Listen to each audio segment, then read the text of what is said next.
Hi, this is Raman, your tutor from Alberta Real Estate School. In this video, we'll take a look at the different types of estates in Alberta. This is a video that we did when I was tutoring a student, so let's take a look.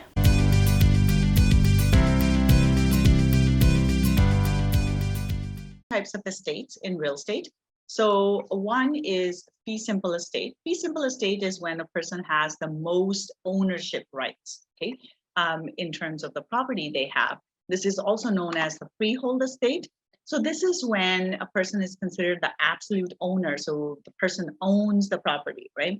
Now, there's government always has more rights to the property than the person does, right? So for example, government has a right to tax the property. A person has to pay the property taxes.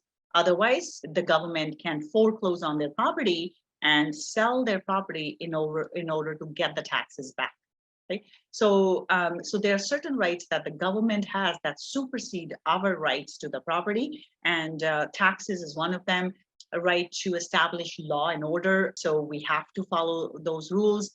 Municipalities have municipal bylaws that we have to follow. Government also has the right to expropriate land for public benefit, which means they have the right to take somebody's property in case they need to build something there. So let's say they need to build a highway through somebody's land. They have the right to take that person's land. They will pay the fair market value for the property, but they have the right to take that land. The person can't really stop them from doing that. So they have that right because it's for the greater public benefit. Of course, they'll get compensated for it, right? So that's your fee simple ownership. And fee simple ownership is the most common type of ownership that we have. So if you take a look at the title of the property here, it will tell you what type of ownership it is here, right? So this is the most common. 99% of the estates that we will come across will be fee simple estates. So that's that, and of course it comes with bundle of rights. And the bundle of rights will be the right to possess the property. The person can live in the property, person can use the property, person can control the property. That means they can make changes to the property.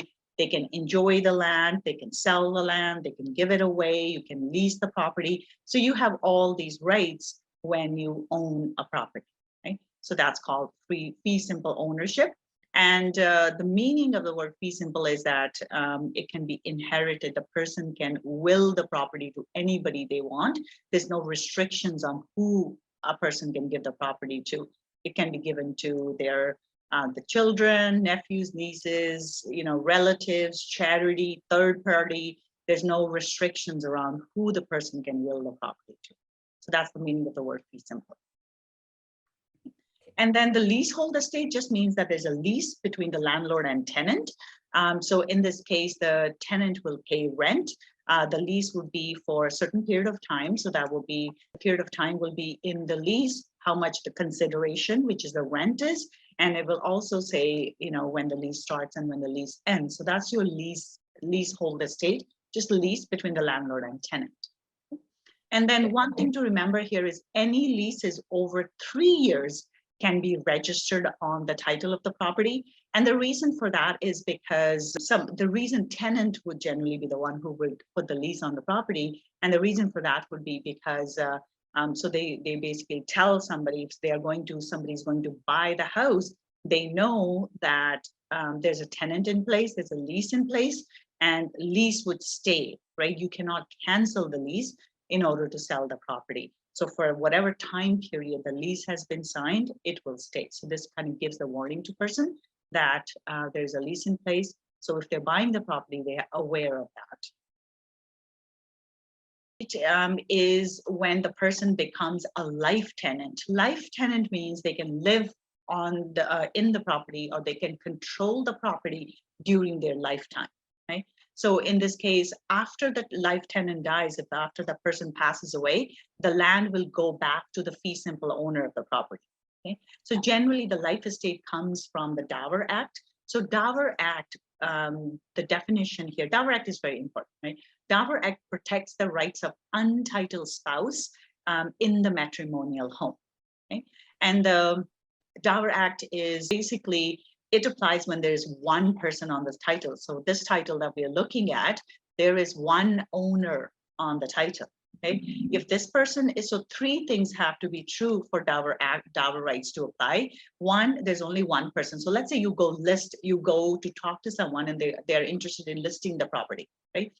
The first question is, you pull the title. First question you would look at would be how many owners are on the property, right? So here the title will show you how many owners are here.